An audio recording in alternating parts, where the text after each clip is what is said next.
So, in the third grade, the picture of the succeeding emergent consciousness for the fourth grade is that of the uniting and leading of people at survival.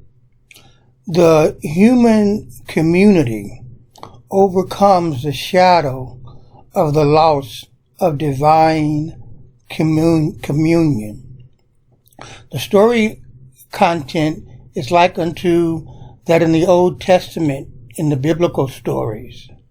Yet that's not the only source of such stories. We also have such stories like Harriet Tubman leading African Americans out of slavery in the south of the U.S. along the Underground Railroad. And such stories we can find in many cultures around the world, where an individual is called to unite and lead a people at survival.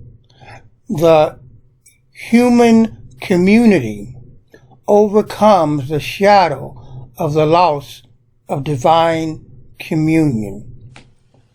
The third grade consciousness is outwardly dreaming. This is the soul quality that is the foundation for learning in the third grade.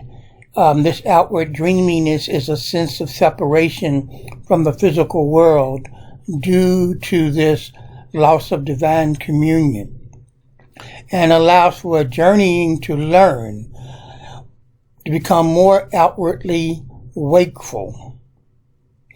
A consciousness would be necessary in the fourth grade as we, as human beings, need to contend more with the world forces.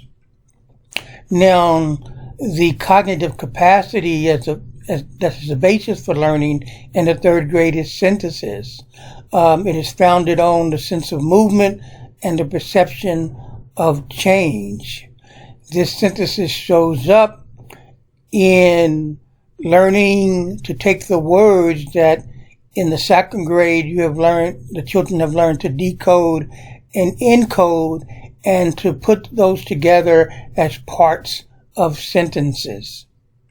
They also learn how place value represents the parts of whole numbers, and how to use place value to do more complicated arithmetic processes and operations.